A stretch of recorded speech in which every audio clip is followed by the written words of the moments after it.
this. Let's do this. Great. That's Siren. I had somebody on my head. I'm sorry. Use this one.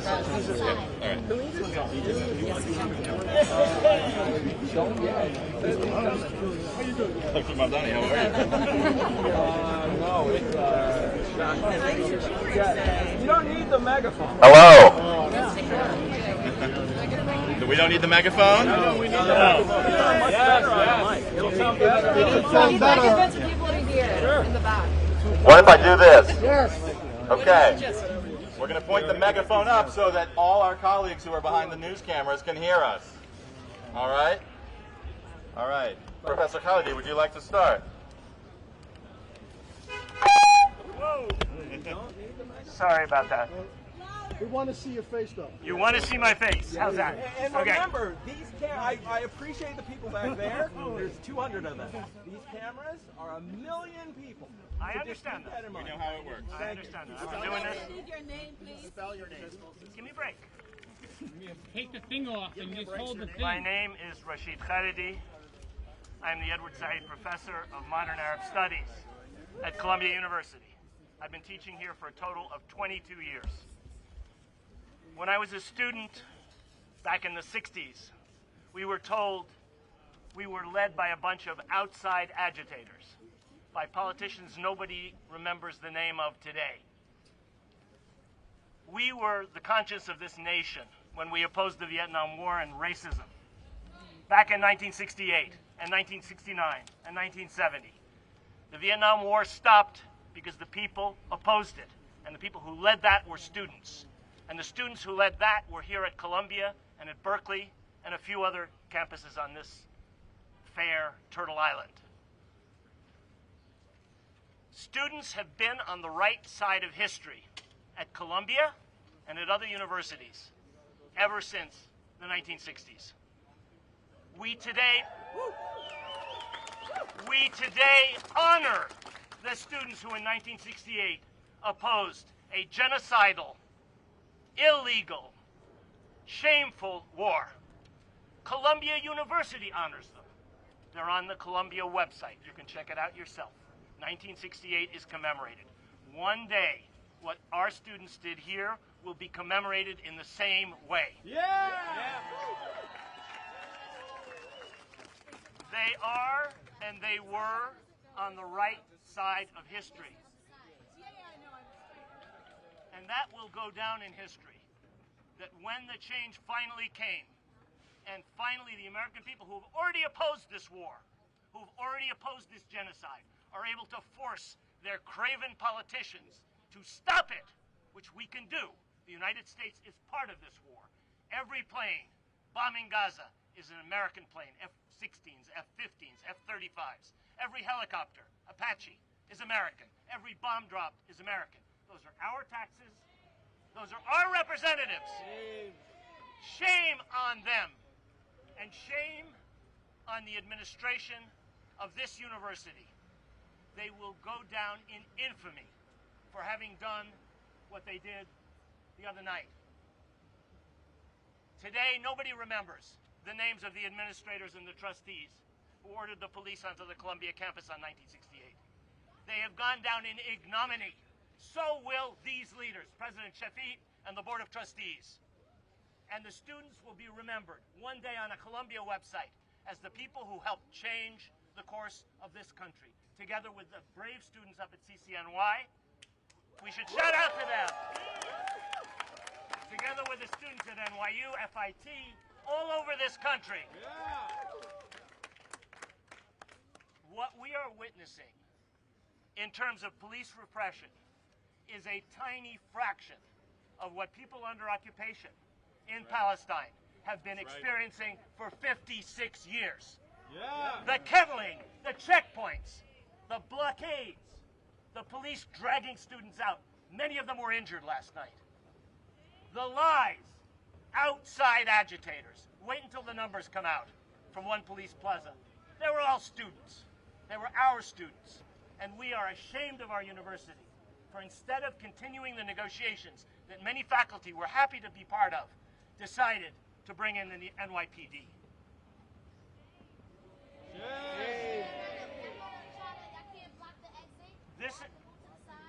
This administration has brought disgrace on Columbia University. Shame on them. Shame on them. This is not and was not about safety and comfort, which is what they claim. Do we feel safer today that 100-something of our students have been processed down at One Police Plaza? Do we feel safer today that faculty and students cannot get onto their own campus? Of course not. This was a craven capitulation to external pressure. The students didn't want it. The faculty didn't want it. Outside forces wanted it. The politicians, the media, which has shamefully failed to report so much of what's actually happening here. And which has exaggerated incidents instead of looking at the whole picture. I don't want to talk more about the media. This is not about safety and comfort. This is about the moral issue. Yeah. Why are you blaming Indonesia?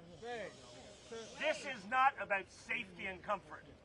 This is about a genocide being carried on with American money and with American weapons against a people that has been living under occupation for generation after generation after generation. That's what it's really about. That's what the students were about, and that's what faculty and staff for Justice in Palestine are about. Why are your supporters trying to block that? We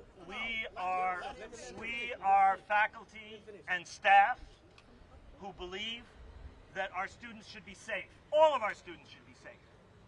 But the right to protest, the right to free speech, and academic freedom, which is being infringed as we speak, university protocols, the arrangements that this university made since 1968 to deal with these things have been swept aside in an arbitrary fashion by this administration in response to external pressures. Shame on this university. I repeat one more time. This is not about Columbia or CCNY or Berkeley or UCLA or any other place where the students have risen up. This is the conscience of a nation speaking through your kids, through young people who are risking their futures, who are risking suspension, expulsion, criminal arrest in order to wake people up in this country. It's absolutely essential. Public opinion is already with us. It's just the politicians, the media, and the trustees and administration of this university who are blind, deaf, and dumb to the demand of a moral imperative coming from our students. Thank you very much.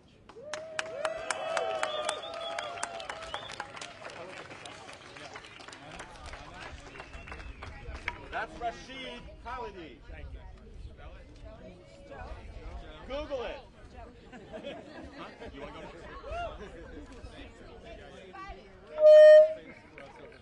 Okay. Wait, we want to move over there? Just keep going. Okay. All right. You want to go now? You talk into this. I'll hold it. Hi, I'm Nadia Abu El-Taj.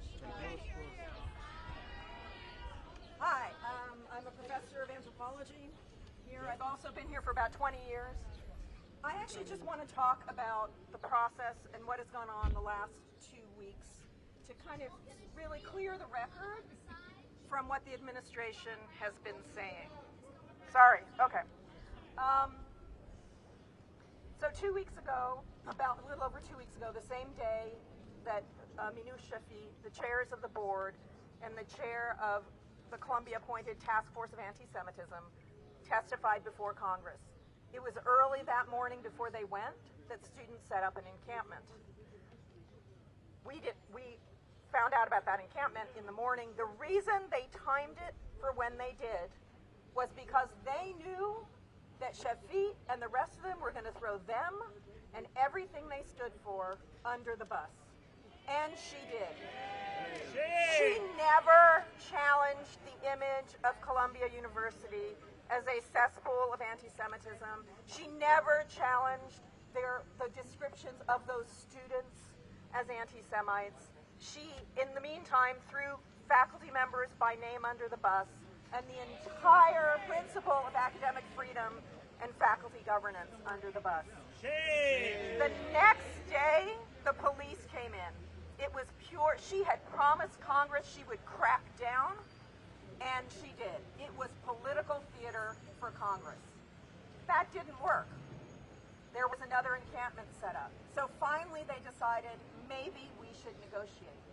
But contrary to what they're saying, those negotiations were not sincere.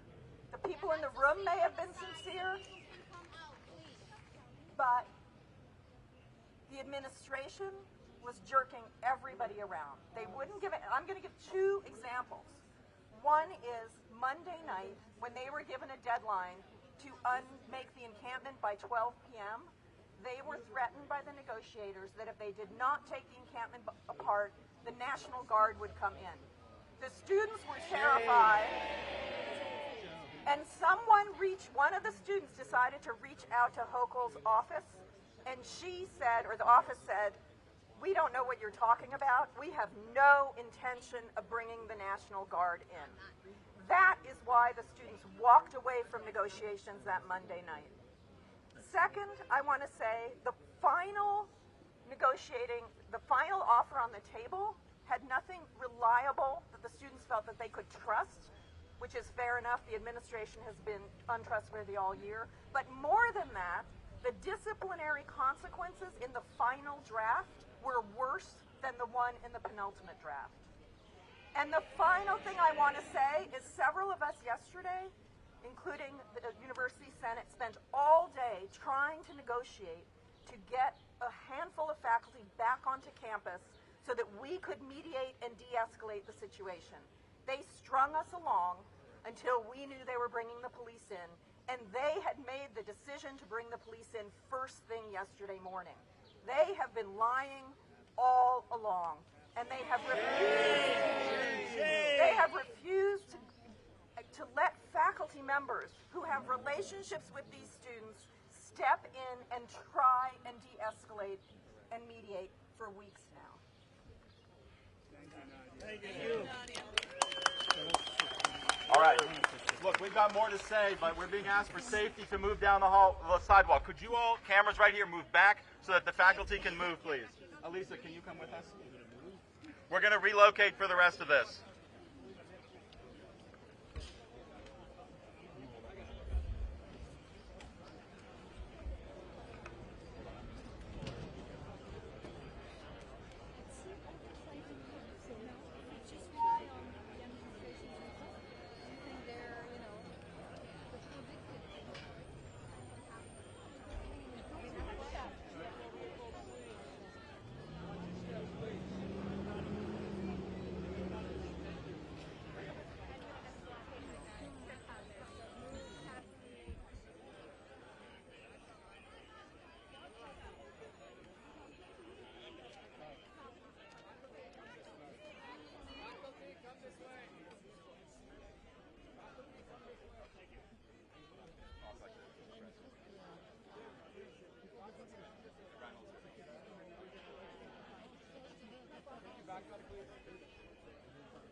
Good afternoon, Columbia. I told myself I'd stop asking people how they're doing because I think we're all doing pretty rough right now. We had a bad night here. We had a bad night at City College. They had a bad night at UCLA. I'm pretty sure a lot of folks had a bad night in Gaza. Okay. My name is Joseph Howley. I'm an associate professor of classics at this university. I hold a doctorate from one of the oldest universities in Great Britain. I have published scholarship in the top journals and presses of my field. I have served on committees at every level of this university, from my department to the university senate. I am a devoted faculty, steward, and servant of this institution, and I could not be more furious that we are out here doing this again already. I am wearing an orange vest. When the university called the police for the first time on our students, they made the encampment a flashpoint. Provocateurs and troublemakers were threatening to come into the camp and cause trouble, and the students, knowing the university would not keep them safe, asked faculty to step up as de-escalators to keep them safe. All week long, faculty in these vests have been out there stopping trouble, protecting our students from troublemakers and from the police. So that's what this vest is about. I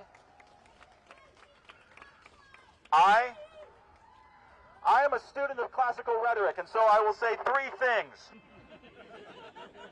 First, how did we get here? The last time I did this, it was November. The university had suspended Jewish Voice for Peace and Students for Justice in Palestine. They had falsely accused them of threats and intimidation, and they announced to the world that the official policy of Columbia University would be to punish speech on behalf of Palestine. They announced that they would be buying in at the highest level to the idea that criticism of Israel is a threat to all Jewish people. This is a lie. It is an extremist ideological position. And we have seen over the last 6 months what you get when you adopt that policy. And even if you disagree with me, even if you think that every criticism of the state of Israel is an attack on all Jews, I hope that you will also be furious right now, because it's pretty clear that absolutely no one is safer on our campus. In the name of protecting the feelings of some Jewish students, they let some other Jewish students be hauled off to one police plaza. They have used the feelings of some Jewish members of our community as a fig leaf for suppressing all speech on this campus. So that's how we got here. Number two, I need to congratulate the students of the Gaza Solidarity Encampment. I need to congratulate them for three things. You see this? One, they ignited a nationwide movement. Two, they exposed the rot and incompetence at the top of this institution. Three, they have forced the leadership of this institution and institutions everywhere to say what they really think and make their positions clear. They have exposed that which we were arguing about, and now no one can say that they do not see that speech about Palestine in this country is to be punished with the highest level of repression and violence. So congratulations to the Gaza Solidarity Encampment for empowering us all in this way with this clarity. The third thing I need to say is I want to congratulate the university leadership. I know, but look, they have made incredible breakthroughs in reducing operating costs and increasing efficiency. Look, you don't need committees or advisory bodies if you've got AIPAC and Virginia Fox to tell you what to do. You don't need statutes and norms if you've got ADL talking points to set your agenda. You don't need to believe in a university if you're willing to let extremist right-wing ideologues tell you what your job is. And you don't need educators if you can just call in the NYPD to clean up any problem that you don't have the ability to take care of yourself. So look, they have finally achieved the dream of the neoliberal university. We're all out here because they've finally done it. They've created a university with no professors.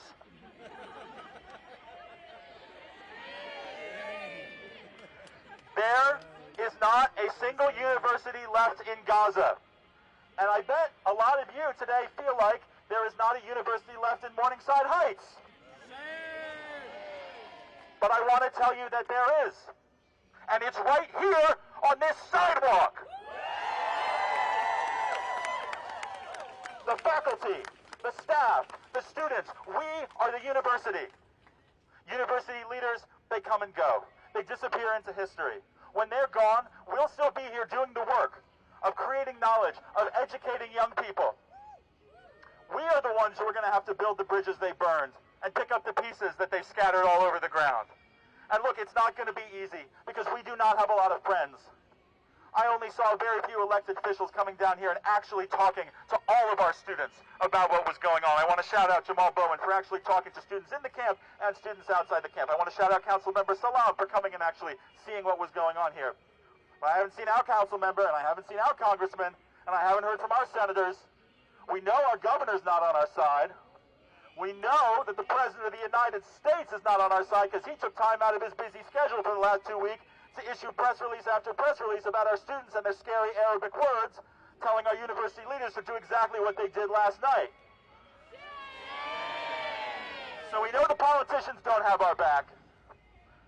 My family's tradition tells us in every generation there is a pharaoh. I know some of you know what I'm talking about. Okay, the holiday of Passover has just ended, but we are still in the Mitzrayim, we are still in the narrow places of bondage, okay, and tribulation. But we know that liberation is coming because we, the faculty, staff, and students, we are all together. We are united. We are going to be putting the pieces back together and rebuilding the university that they have so callously destroyed. All right? So, I don't know what that is in there, but this is a university. Power to the faculty, power to the staff, power to the students, and power to the university. Thank you. I'm going to hand it over to my colleague from the Columbia chapter of the American Association of University Professors.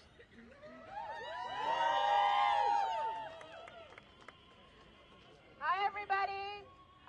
My name is Mana Kia, and I'm here to read a draft statement that the AAUP chapter is working on and will release later today. And in this draft statement, we unequivocally condemn President Shafiq, the Columbia Board of Trustees, and other senior administrators involved in the decision to call in the NYPD to clear campus of student protesters. Yesterday, they made the decision to call in the police yet again without even the semblance of communication or consultation with the faculty or any of its bodies. Indeed, faculty and staff have been locked out of our own campus.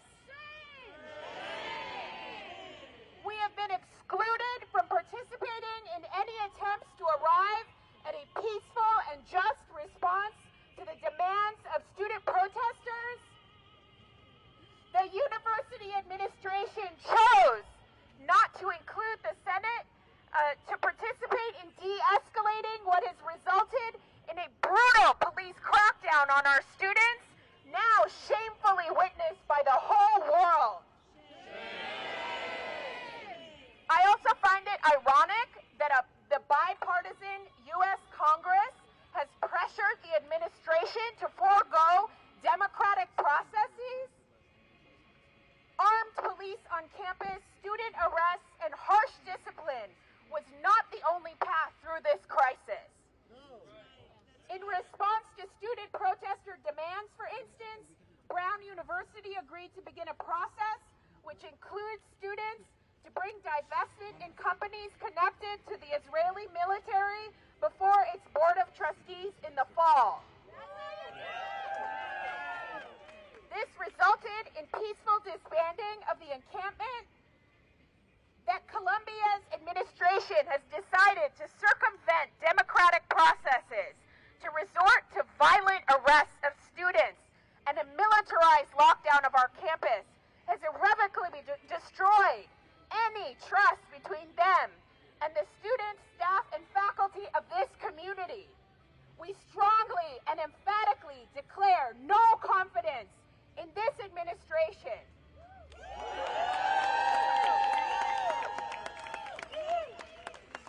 Most immediately, we call on them to reopen campus and dismiss the police immediately. We further call on them to step down so that the university community can rebuild after this violent assault on our students, campus, and our very values as an institution of higher education in a democratic society.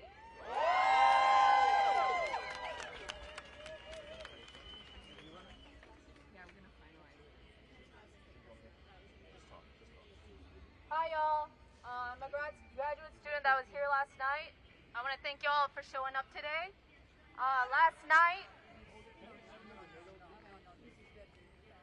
Last night, we experienced extreme police brutality while defending Hines Hall. Quería decirte algo, tú eres español, dile que aquí no estamos en América, que América no fue cuando Cristóbal Colón, Cristóbal Colón hizo un genocidio, pero que ahora no va a se vayan a hacer un genocidio en Hamas y en Israel por causa de que ahora tenemos allí su clase. Let the students speak. Let the students speak. Let the students speak. Let the students speak. Let the students speak. Okay.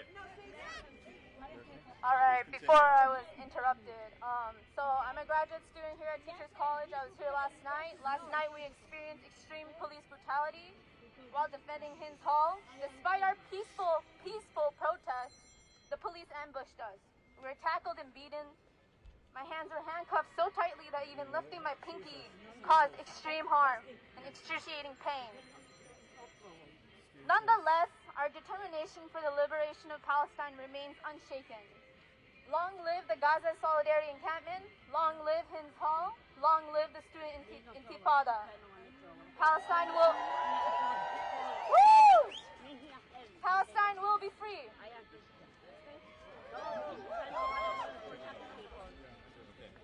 You remember Cristóbal Colón genocide for America. America has justified for everybody, no más genocide. Yeah, for help for community, Hamas. Community, Israel, no problem. Thank you all for coming. I stand up everybody. Okay. And thank you for everybody in the night Jesus. In the night Jesus, thank you everybody. Okay? Thank you, everyone. Thank you everybody in the night Jesus. Me, the queen. God bless you. No más war. America has disappeared. America no genocida. Cristóbal Colón is genocida. You remember the America has disappeared. No más genocida. For not killing Israel. For not killing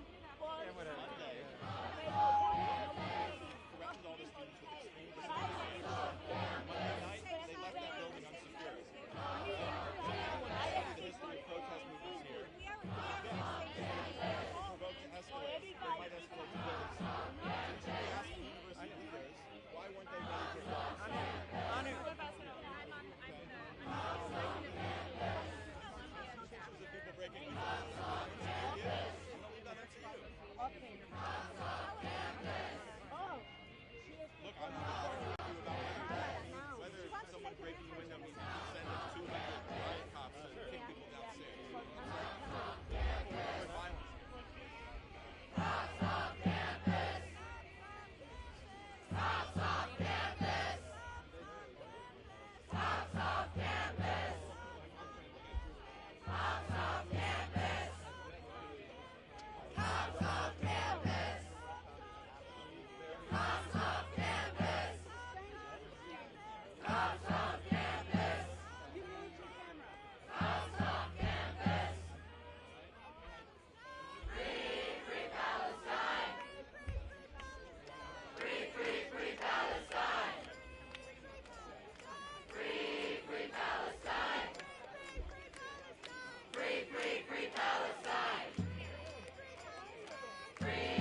we will not rest this close. Divest. We will not stop, we will not rest this close. Divest. We will not stop, we will not rest this close. Divest. We will not stop, we will not rest this close. Divest. We will not stop, we will not rest this close. Divest. We will not stop, we will not rest this close. Divest. We will not stop, we will not rest this close. Divest. We will not stop, we will not rest this close. Divest.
We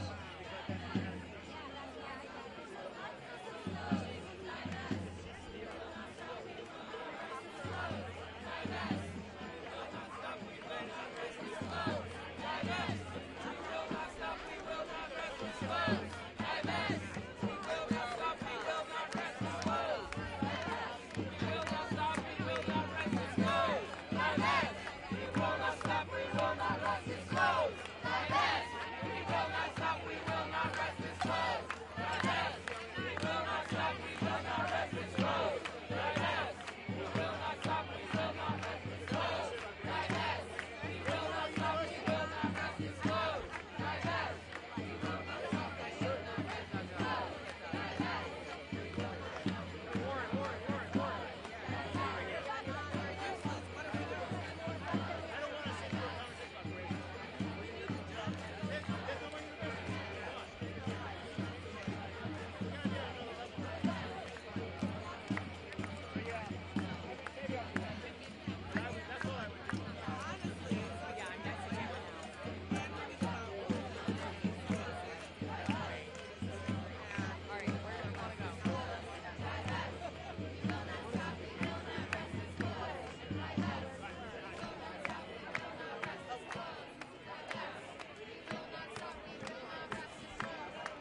disclose.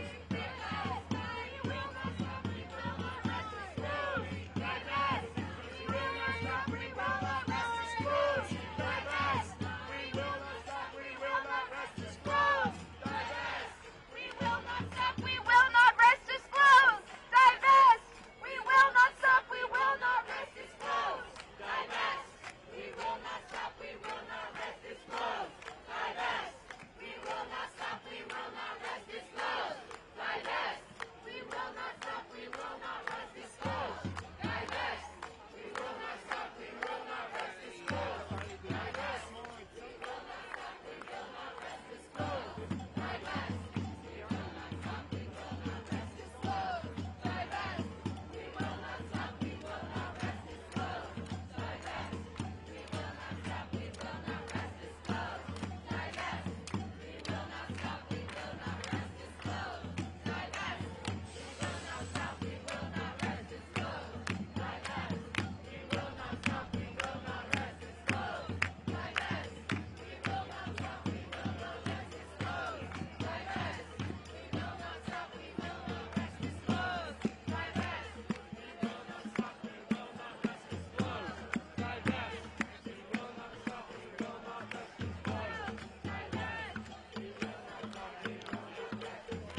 try to silence us, the louder we will be.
suspend our students now. We want justice, you say how? We want justice, you say how?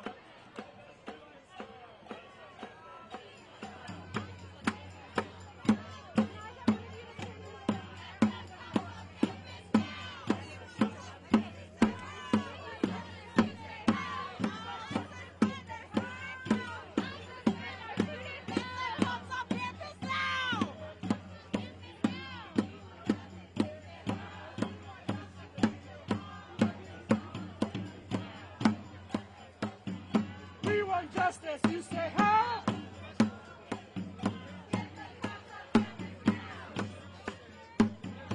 We want justice, you say how?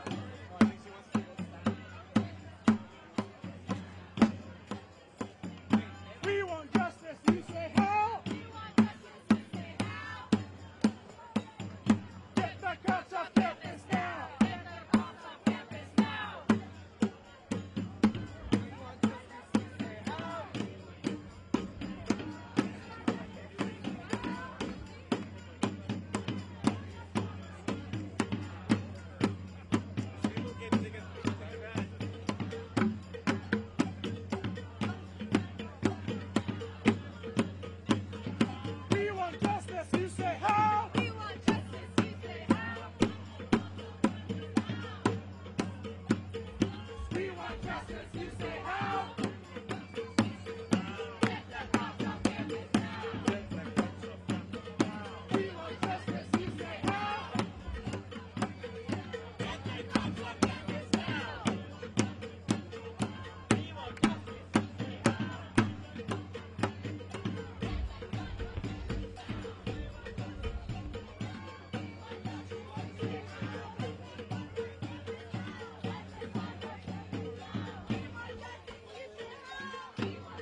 Yes.